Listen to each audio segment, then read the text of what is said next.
pulled up online and those kinds of things. And it's interesting. You have we started that way, talking about helping people think better, because you call your production company Thinking Man's Films, and I think, isn't that correct?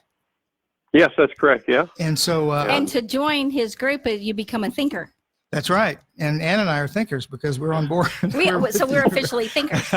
So, but that was such an, to me, that was a very intriguing name, for your company. And so I was going to ask you, just throw out real quickly before we go too much further, why Thinking Man Films? What caused you to use that for the name of your company? Well, I think names are important. In the Bible, when someone was given a name, it meant something. And Yes. And in this particular case, as this company was being born, one of the realities was that it was built around my own life, in the sense that as I was a person who asked questions, and I started to understand that today there's a lot of people that don't want to think, and they want to be I don't know if you know this, but the word amusement, I think amuse, I think, means not to think. Muse means to think. So we're living in a culture that basically doesn't want to think. And there's a time when you can relax. Like, that's what the Sabbath is about, right? Right. To take the Sabbath and not to be pressured with the cares of the work and all that. But what ends up happening, I think, is that there are important, in principle, there are important things in life that we need to think about. And for example, where do we come from? Why are we here? Where am I going? And as I've gotten older, you realize just how short life is. You see those coffee cups that say "life is short," Yeah. But I think that then you have to think about, well, where did all this come from, and where is it going? Where am I going? And I think Thinking Man Films became a wonderful title for our company, the documentary side of my work, because I was asking people to think. And I remember when I first started working on these films, they are very complicated at times. And I was praying. I said, Lord, I don't have all the answers. And he said, well, you don't need to have the answers. You need to have the questions. Yeah, good idea. And so good point. So I said, Lord, help me to have the questions.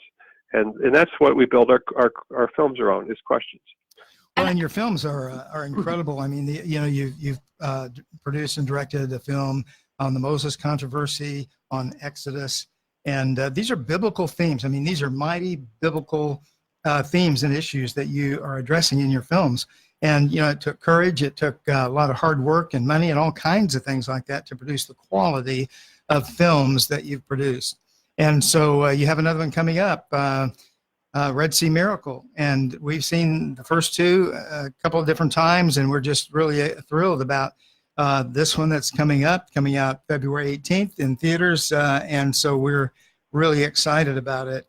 Ann? Well, and Tim, I know that one of the things that excites me is that you take the archaeological record and the biblical record, and you investigate into that and find where they match. And right. that is so cool. We've had you on before, so if you want to go back, if you guys want to go back and see the interview we did back in April of last year, we interviewed Tim about the upcoming movie, actually, we had just seen the Moses controversy at the movie theater, and then we interviewed you after that, right?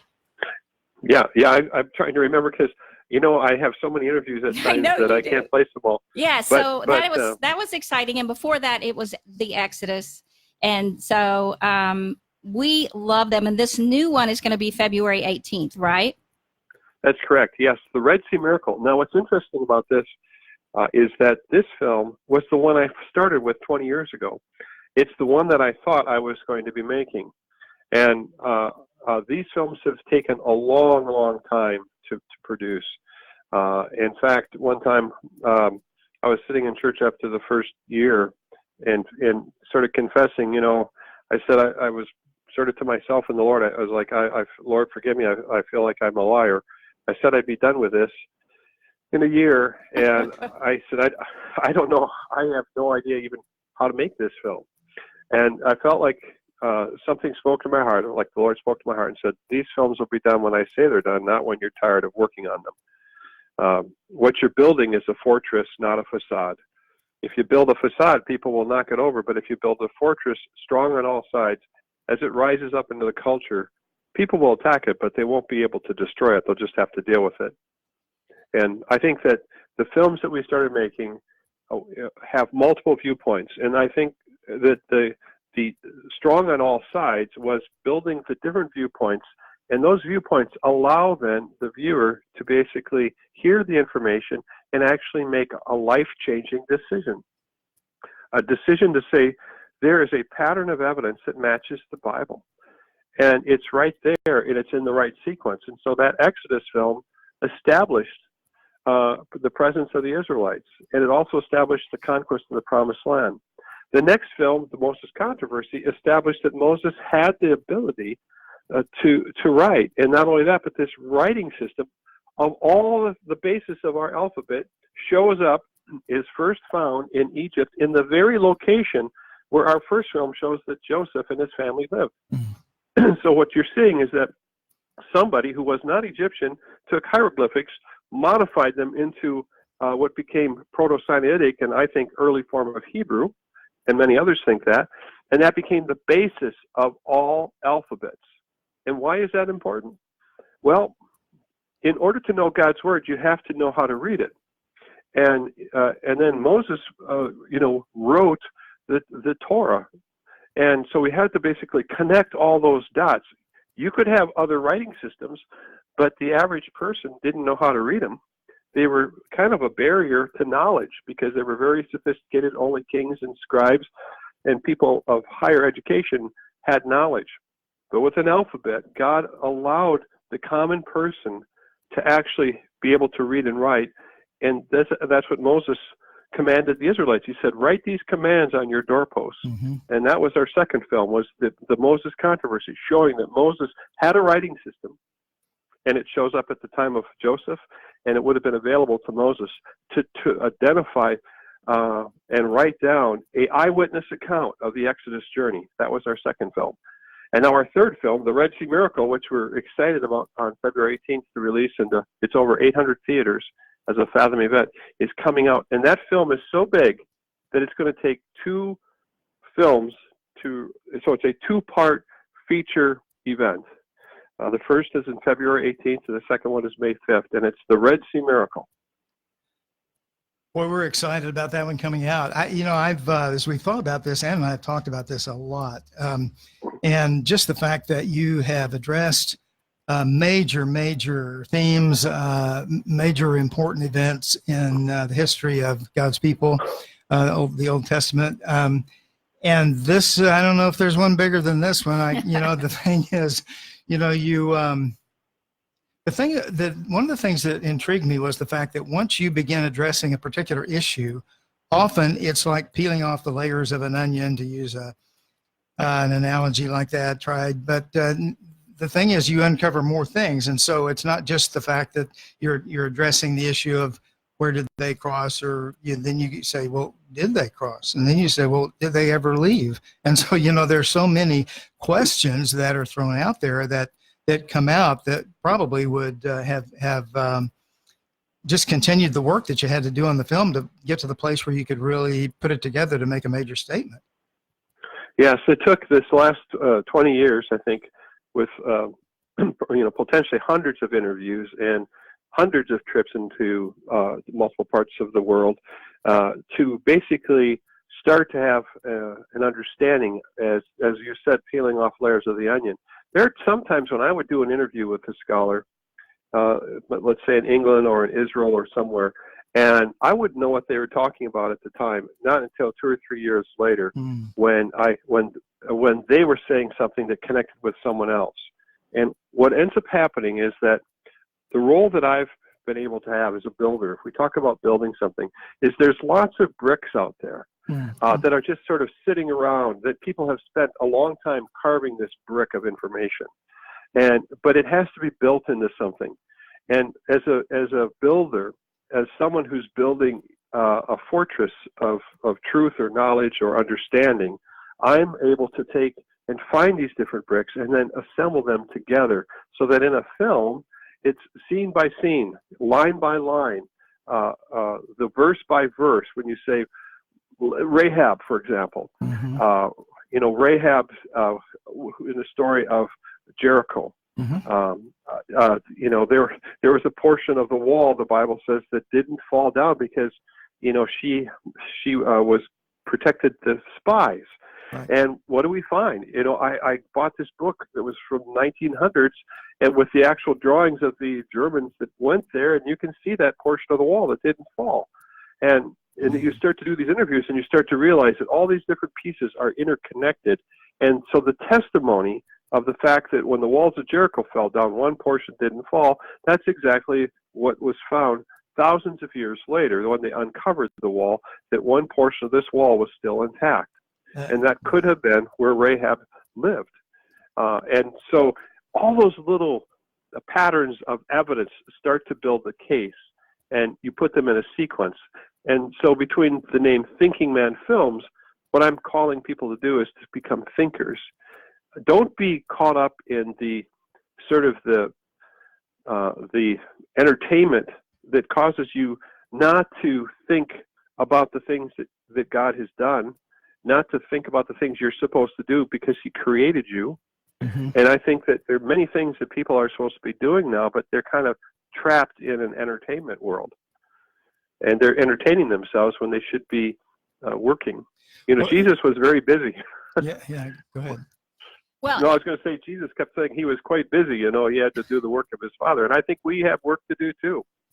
Well, and you've been doing that, Tim, and I know that all those interviews, talking with scholars and archaeologists from all different realms, which took such a long time, really enlightened you so much, but also discouraged you in a lot of ways at times. And it's been quite a journey you've taken over the last 20 years. I know that Jim wants to ask you questions about, when you interviewed different people, when we come back from break, he wants to know, like, you talked to archaeologists that said one thing and looked at the record and had one opinion, and archaeologists that looked at the record and had another opinion. And so one of the things that just the fact that you can look at all this archaeological evidence on your movies, and that's what was so exciting. But we also want to know how we also don't be fooled by just what people say, but to also look. And so that's one of the things you wanted to ask him, right, Jim? Yeah, and we'll get to that. We're up for a break here in just a minute. But let me just say that, we are so impressed, Tim, and for the audience's sake, for people who haven't seen it, the way you have put everything together is so understandable. Even if you don't know a lot about the Bible or archaeology, you can follow these films because they're so well put together. They're very, very well done. So anyway, we're going to break.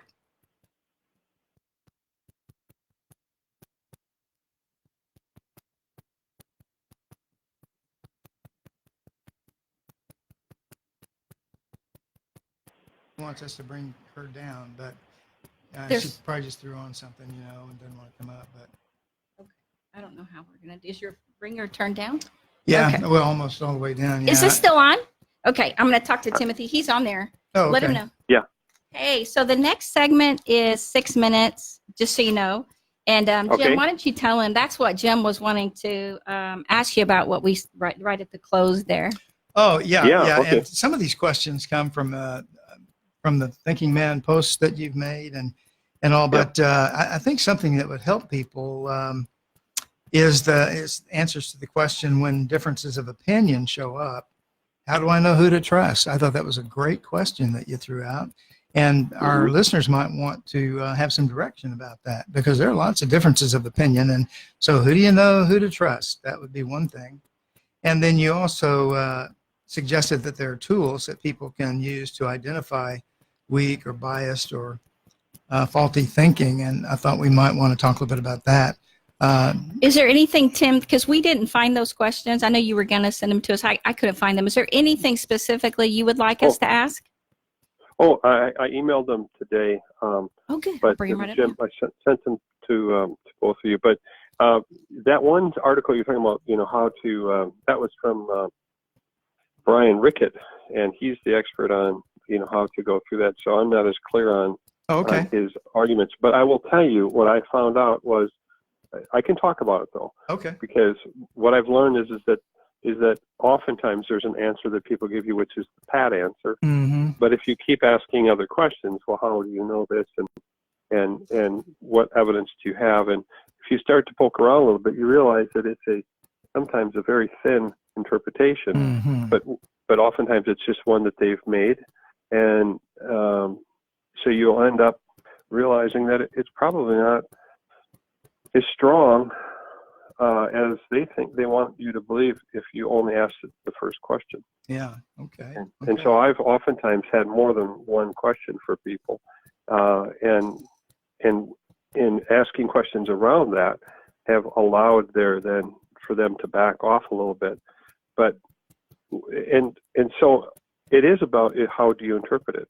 One person will say, if someone says there's no evidence for the Israelites at the time of Ramesses, mm-hmm. and you say, yeah, that's correct, I agree with you, mm-hmm. because they didn't live at the time of Ramesses. Right.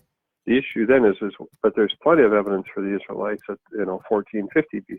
Right. And they would just say, well, I don't believe that. Well, that's what the Bible says it happened, and that's where the evidence is showing. That's where the pattern is. So you end up. That's why these films are important, because they expose that. Yeah.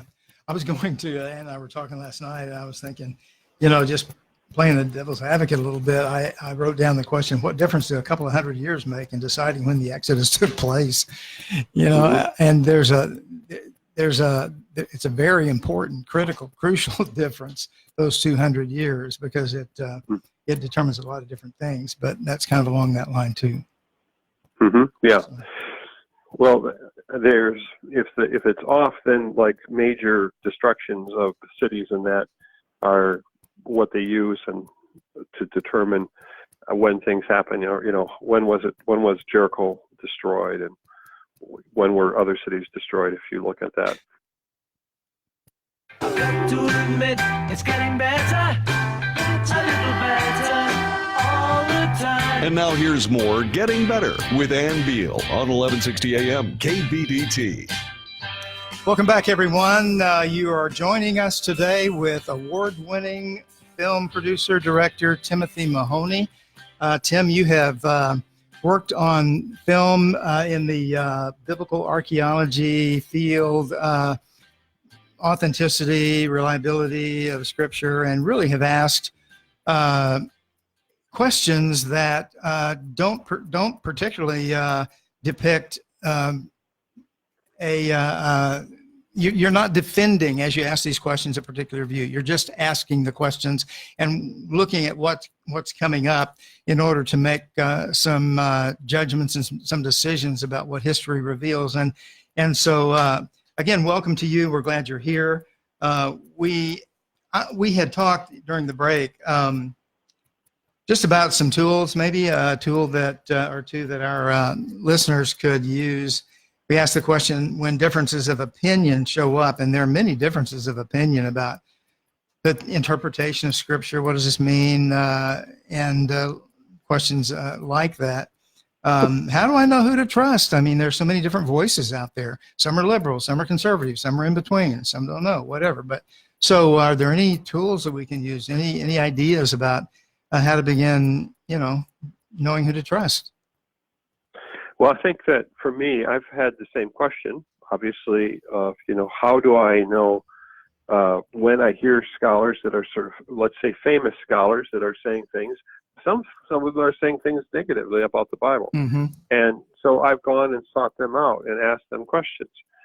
In the last film, there were 3 scholars there that actually grew up in Christian homes and became agnostics. Mm-hmm. And so I asked them, different questions, and researched and learned quite a bit about what they've believed. But what you'll see oftentimes is that there's there's a bit of work that you have to do, homework sometimes, if you want to be honest, and you have to start to understand. And the foundation for me is always, what does the Bible say? Mm-hmm. So Right. I go back to the Bible and I look and I understand what it is that it's saying, and then I compare that with what other people are suggesting. And if you dig deep enough, what I've learned in some of my interviews, as an example, when someone says that they've got a problem with an event that happened in the Bible, if I ask them a certain number of questions, in the first film, the Exodus, I was told that there wasn't any evidence for the Israelites. Right. And what I found out later was that surprisingly later was and I had a crisis of faith when he told me that, by the way. Mhm. So I experienced a crisis of faith. I could have become, we would not even be on the phone and we wouldn't be talking about any of this had I not found an answer to that question. So I came back and I found, actually it was in my edit suite, I was sitting there editing, looking at this footage, and I started to literally weep, because the man said there was no evidence for the Israelites. And I said, Lord, you have to give me hope, what's the reason here? And a thought came into my mind. It was like a chill came into the room and said, everything your family has believed, everything they believed about the Bible, your mother believes, everything you believe is a lie. Mm. And I think that there's a number of listeners out there possibly that have had that happen, where they've had a crisis of faith, where they've had a big question about God or the Bible. But let me tell you something. At that moment, another voice came into my mind, and it said, stop editing, get up, and go to your bookcase. And I got up, walked across the building to my office, went to the bookcase, and it was very clear, read that book. I pulled the book out, and it was a book by an Egyptologist. It was given to me. Egyptologist was David Roll, and someone had given me this book a year before, and I opened it up, and the very dig site I was looking at that I had been to, which I didn't know, was written about, and it was telling me about Joseph and the archaeology at the very location I had been at. One interpretation by one man said that he couldn't find the evidence. The other man was saying, it's all there. If you just look earlier, you'll see the story. And that's an example of how one piece of evidence is being interpreted one way by one person because of the time. And so often what happens in archaeology is that if they don't find archaeology at the time that they think it's supposed to be, then they say this isn't connected to the Bible. Right. And so, I'm sorry, go ahead. No, and so time, that first film was very important, the chronology of things, of when things happen. And that's where we start to see a pattern of evidence for the whole story of the Exodus showing up in the first film. Right. And I think you answered the question that you just kept looking and talking to other archaeologists and looking at more evidence, especially all the new archaeological digs and evidence over the last 20 years, even this past year. It's amazing how more evidence has come up, and a lot of people out there don't know about that. Right. Yes, there's a tremendous amount of new evidence that's coming out that supports and affirms the Bible.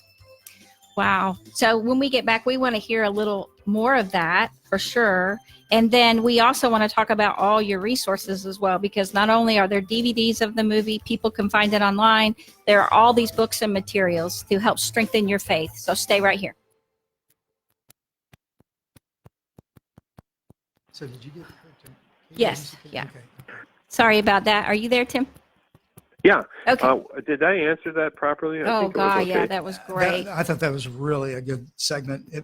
You did a great job, Tim. I really appreciate that. Because in the email that we were reading, the Thinker Update, it did talk about how one archaeologist looked at the bones and said what he thought it was. Yes, in Shiloh. And that it was one thing. And then another archaeologist looked at it and he knew enough to say, wait, this is from the right side of the body. And this is also the way kosher is done. And so, he came up with a whole different opinion based on his, analysis of the bones and his study and his background. And, it's amazing that they were looking at the same thing and they had two exact different opinions. It's kind of the same way. Oh, I'm sorry. Go ahead. Yeah. No, it happens all the time. Yeah. I'm always thrilled when I see a new dig or something going on, and I'm impressed that Israel always excavates before they build, and that's it's just such an important thing. I was going to say too that when it comes to discrepancies, that apparent discrepancies in the scriptures, I was taught that rather than assuming on one hand that it's a true discrepancy and that the Bible has contradictions, to consider that I don't have all the pieces, something's missing. There's an interpretive problem that I'm looking at here, and I need to look further. And it seems to me that in a lot of ways that's what you're doing. I need to look further. There's something else here. I'm missing something. I don't have it all yet. Yeah. Well, we could talk about the new film because it's very much the Red Sea miracle is really, I didn't know we could find as much. Oh, it's wow. so rich. The Red Sea miracle is just how we get here, and why is it important to understand. It's the difference between, and this is very controversial too, is this a big miracle or is it a small miracle? Mm-hmm, Is it a big God or a small God? Does God act can God violate the laws of nature? Some people say, well, no, he can't. You know, these Right. laws of nature can't be violated. And so we've got, people that you would say that are very, Christian and believe that they believe that God did it, but they're making it into what some believe is a small, a smaller miracle. Right, Like right. Not that miracles aren't small, but No, I know. I mean, a miracle is a miracle, but was it the parting of the sea with walking through walls of water, or was it a shallow lake that wind blew through the night? And that's the task of this next film that's taking on the question of miracles. Well, let's spend most of the time in this next segment on that, and because I think it's so crucial, and especially for what we're doing today. So Let me do that intro and yeah, we'll go good, right good, into good. that. Mm-hmm. Yeah. So Tim, I'll introduce and just say, let's talk about the new movie that's coming out, and then let you take it from there. And then is there anything else that you would like us to do? This is, again, a 16-minute segment. Okay. Or will that take the whole time? It might. I know. And it's fine if it does. I mean, we're just Now, did you go down scuba diving to see the? No. No. Oh my gosh. So you had people who done that, or people already did that? Yeah, we had people that did that. Yeah. Okay, I'm being cut off. We gotta wait. Coming back. All right. What is the Del Walmsley Radio Show? Welcome to the Del Walmsley Radio Show, where the hype ends and the help begins. I'm your host, Del Walmsley, and as always, we're working on your financial freedom. Listen to the Del Walmsley Radio Show Monday through Friday from 11 until noon. It takes a whole lot more effort to get something started in your life than it does to keep it moving. Del Walmsley has moved thousands closer to a great life. The Del Walmsley Radio Show is now on 1160 AM KBDT, Monday through Friday from 11 until noon. Listen and move toward your great life today. To admit it's getting better, a little better all the time. If you'd like to get better, call Ann right now. 214-810-8255. 214-810-TALK. Now more with Ann Beal on 1160 AM KBDT. If you call in, we'll let you talk directly to director Timothy Mahoney. So, Timothy, let's just get right to the Red Sea Miracle movie. Well, this is the biggest film that I have ever taken on. It's actually a two-part film series, and part one is February 18th. It's going to be in over 800 theaters, and part two is May 5th. And this film is covering some big, big questions. And the Ten Commandments by Cecil B. DeMille has been, I think, one of the films that I grew up watching. And as you remember, in that film, when Charlton Heston playing Moses, lifts his staff over. He did a very dramatic, scene where the sea is parted, and there are walls of water on the left and the right, like a canyon. mm-hmm. And so this film investigates the journey. In other words, the question is, where did this miracle happen at? And as you might have heard, the Bible says, if you look in the King James, it says it was the Red Sea. And then later on, people have said it's the Reed Sea. I don't know if you've ever heard that. Yes. Or Sea of Reeds. Sea of Reeds. And so in the Hebrew, it's called Yam Suf. And so as my films, as I've worked with our team in investigating this information, we go back to this, try to go back to the original and to the sources and understand, well, what happened? How did this happen? So it starts in Hebrew, and it goes from Yam Suf, the name of the sea, and then from there it goes into Greek, which is Red Sea, and eventually I think it becomes what I would call more Egyptianized and becomes Sea of Reeds. And so we were investigating, and I found that there were two groups, two fundamental ways that people looked at this miracle and the journey out of Egypt to what sea. And one I call the Egyptian approach, and the other one we call the Hebrew approach. Mm-hmm. And so that's what we're going to be investigating. And we're going to be, what I've also realized is that the Bible is filled with miracles. Right from the, obviously the journey is not, the miracle is not just the parting of the sea, but it's the journey to the sea. There are miracles within that as well.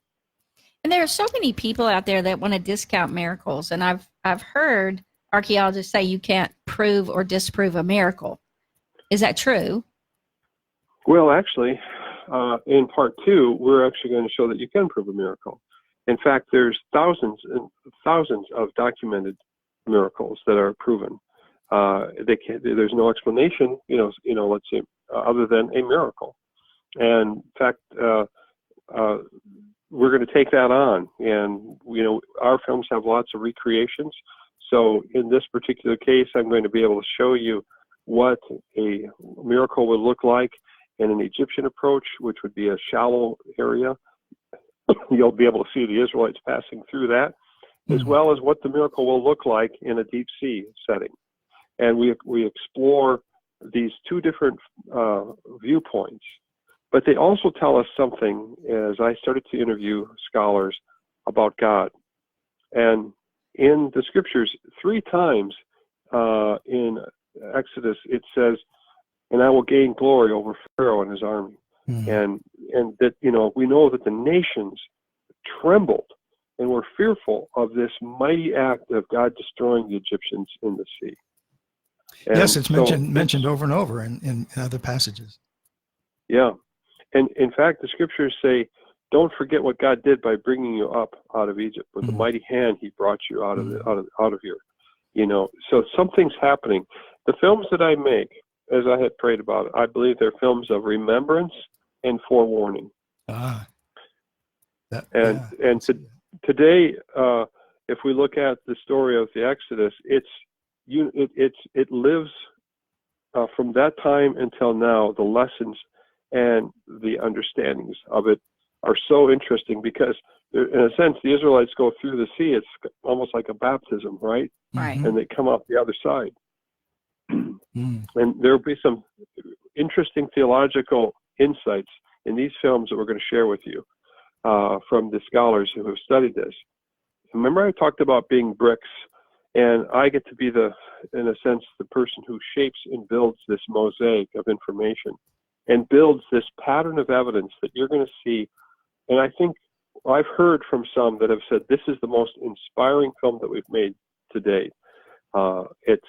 It's powerful, and it's the biggest, I think, in fact, it's the first time that there's ever been a 2-part, epic documentary on the Bible in theaters nationwide ever.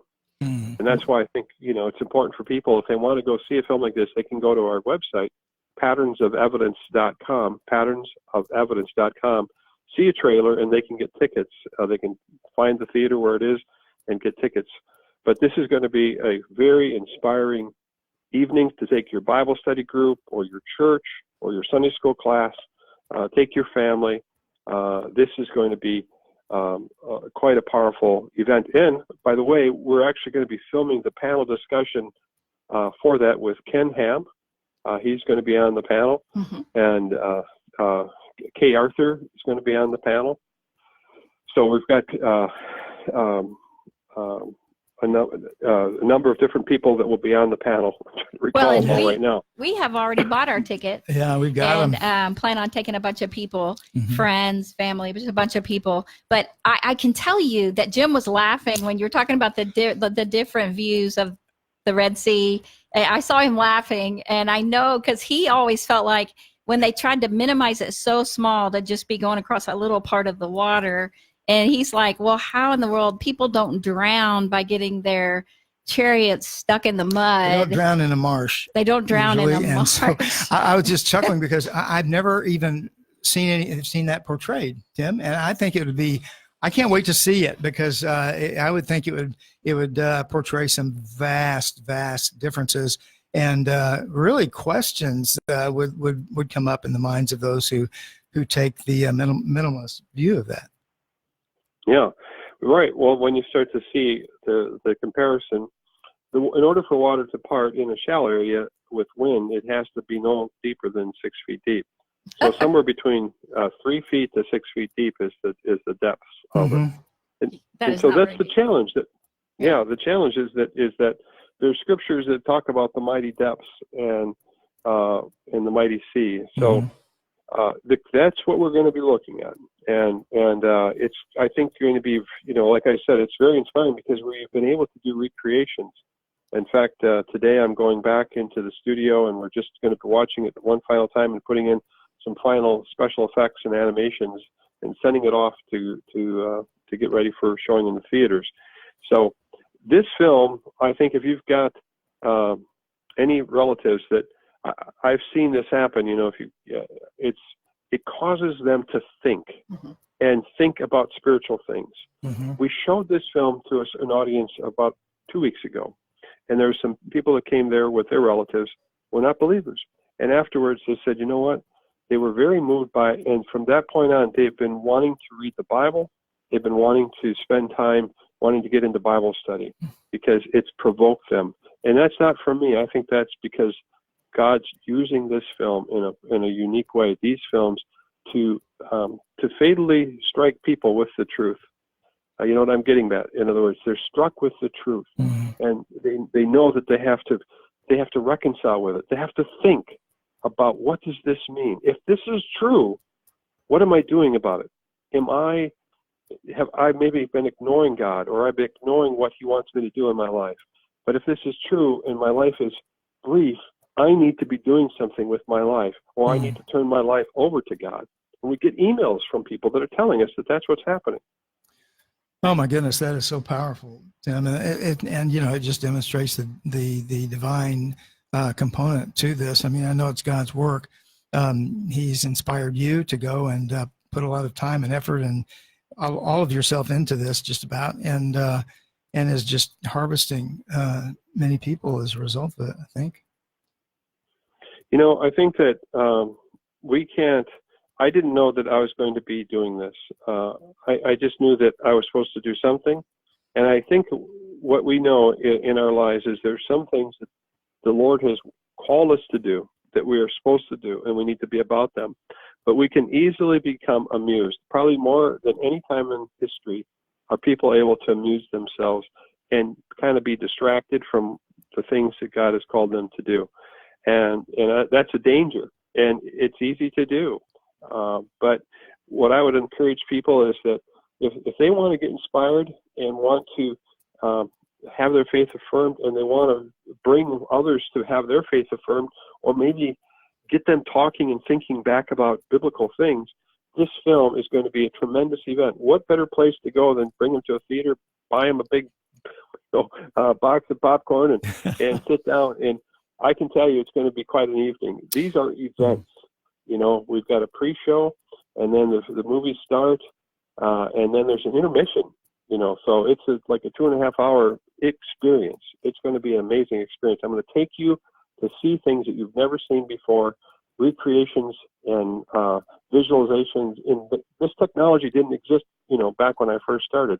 So to be able to see, we created the Israelites, we created the tribes, we created the tents and the carts that they would have went in the desert, the pillar of fire and the pillar of cloud by day, and all the different things, and Moses confronting Pharaoh with Aaron. All these things are recreations that are in this movie. So it's not your normal, as we would say, your documentary. This is a very high-end docudrama, film that gives powerful evidence for the Bible. Well, and Tim, I know that for us, and we look forward to going, because in the last two movies, what we were so excited about is you show a lot of the public universities that tend to kind of do what a lot of public universities do, which is kind of turn people away from God and turn people away from believing, and they doubt and they doubt and they doubt, or they tell them there's no evidence, which isn't true at all. And I love that you're showing both sides. You're showing all the evidence and you're showing everyone, and then let the people decide, basically, right? Yes, that's right. What I've learned is that the films are able to give questions, and then we hear from different points of view, and you're starting to see this pattern develop then that starts to show, oh, the Bible says this. Oh, this was possible. The Bible says this. Oh, look at that. Wow, there's something. How in the world did that get there? You're not going to believe, but from the very first film, I'll just give you a little secret. There's an insight. There's someone who caused me to go on a crisis of faith, who in this next film is an advocate for the story and brings powerful evidence. Oh, and man. 20 years later, it's powerful what you're going to see. And so these films are actually impacting people around the world. That's why we're excited for your area, and for anyone who's listening to this to go to patternsofevidence.com, and they can see the trailer. Yeah. And they can order their tickets. Get them in advance, because there's only one night only. We're only going to be for that one day. February 18th is the one the showing is, and then from there, that's all we can really afford to do is around the nation for one night. That's the focus, and we're excited about, and we're thankful for you, helping to get the word out. And your website has so much materials. I mean, we also got the DVDs after we saw the movie, so we could share them with others and, direct people to the knowledge. And people are like, I had no idea. And I think even a lot of the scholars didn't know all of the new evidence that you have shown and all of the new archaeological evidence. And so I can believe that. I can believe that that guy would have changed his mind. And a lot of those people over time that have been ignorant of all the research that they didn't get taught. Yeah, that actually just happened within the past three weeks. We showed this film to some people who had a completely different viewpoint, I believe. After they saw the film, they said, you know what, the scripture is showing us differently. We need to be willing to follow the scripture, and they changed. Wow. And I want to be open.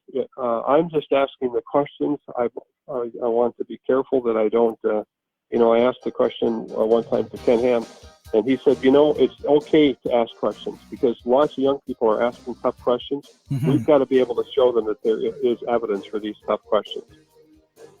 And you have. Isn't that great? And you're going to keep doing it. So this film comes out February 18th, and it's the Red Sea Miracle 1, right? And then there's the Red Sea Miracle 2 that comes out in May. And so there's two parts, because I could see that it would be so intensive once you got into it.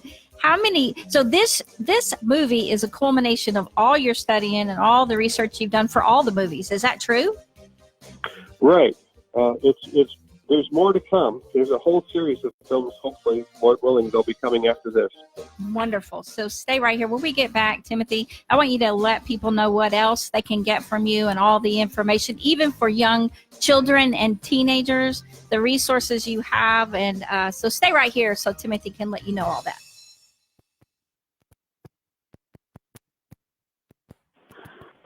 All righty. So, Tim. Okay.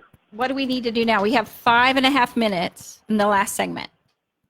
Okay. Just looking here. I think we should talk about young people. Okay. The church is losing young people. That's why it's important that we have to help them to know that when they hear, they need to know now before they go off to university or before they go into high school that there's evidence for the Bible, because they're going to be told that there's not.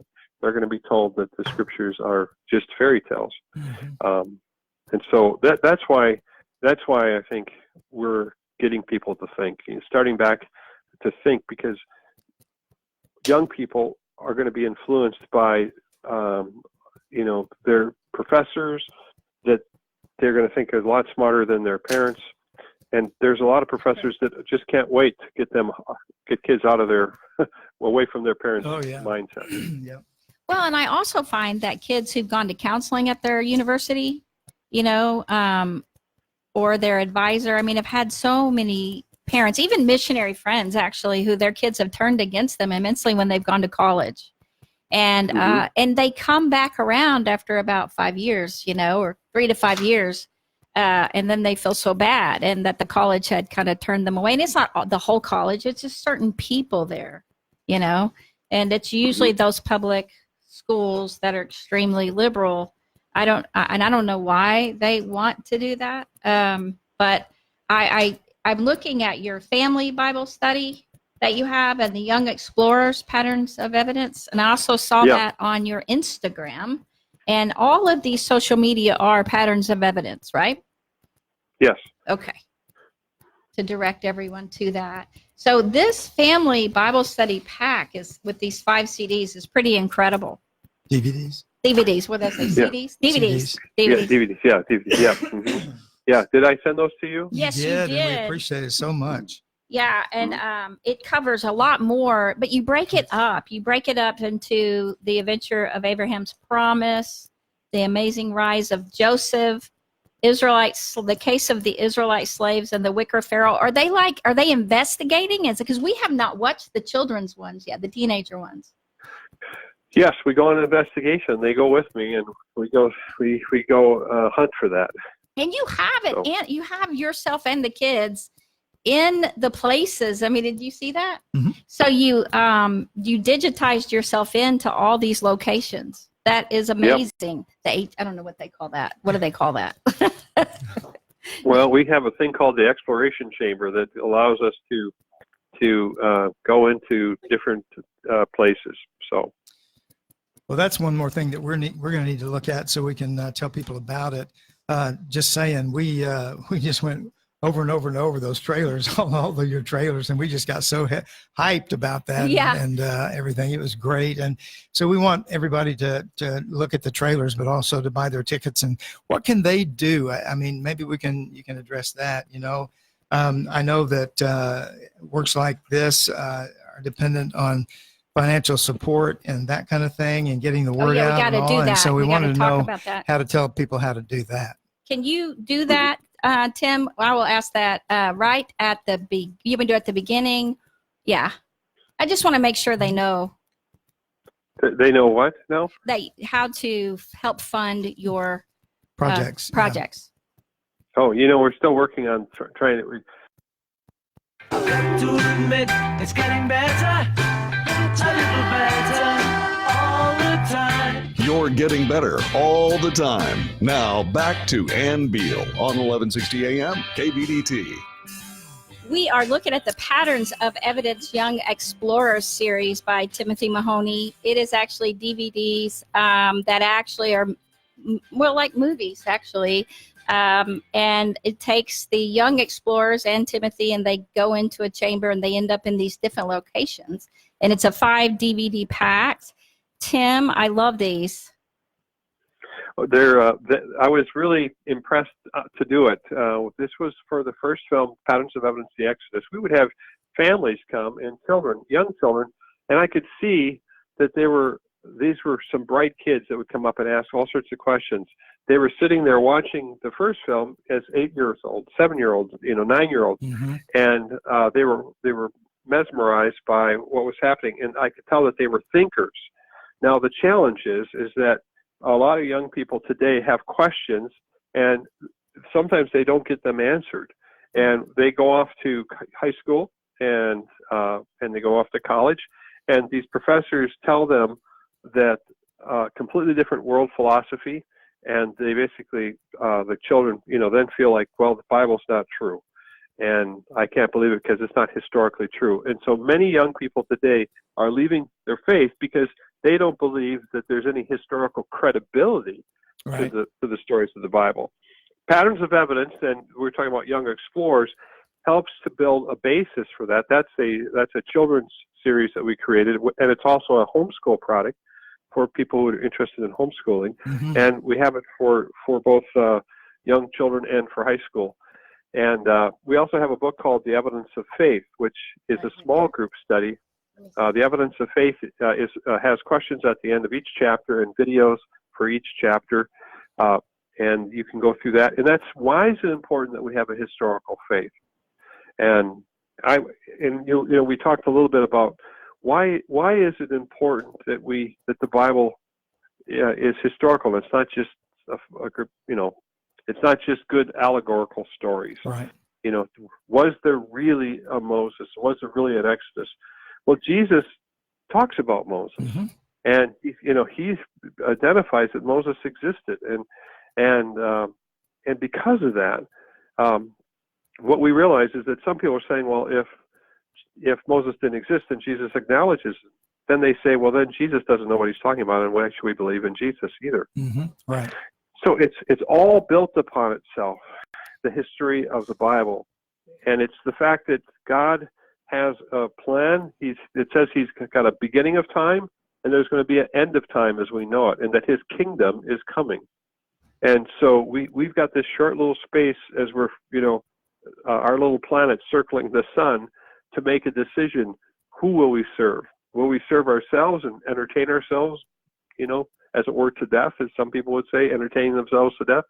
Or are we going to acknowledge that we were created and that we're created for a purpose?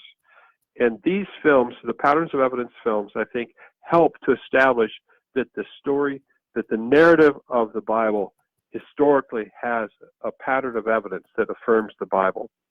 Yes. And yes. Tim, I thank you so much for these films, because I never realized how much controversy is out there. I mean, you hear the universities and you hear people say, things like that, but I never knew there was kind of a push to get rid of Moses completely and the Exodus and all that, because if you get rid of that, then you get rid of the fact that even what Jesus said is true. And so we've been very enlightened, and we thought we knew so much. We also have loved your hardback Patterns of Evidence from the Exodus, and I know you have that for the Moses controversy as well, and I know that you have the 5 or 6 DVD set about the Moses controversy with extra stuff in there as well, and you're going to have that for the Red Sea miracle as well, right? Yes, that's correct. We have these what's called box sets, and they're just mm-hmm. for those people that said, hey, I love the movie, but I want more. Oh my gosh. We'll put in another 7 to 10 hours of additional information in these box sets that just really go deeper into what's happening.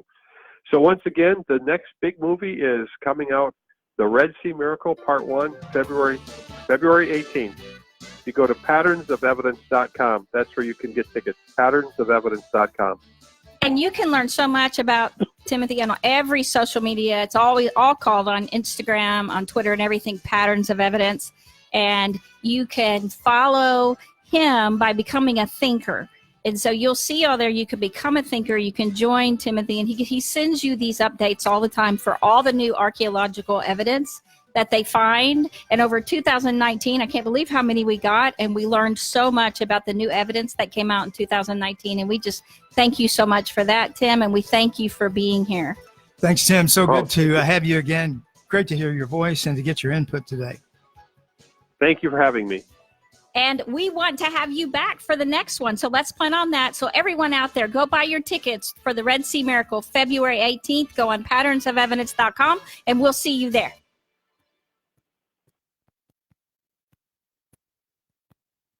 Thank you. Thank you, Tim.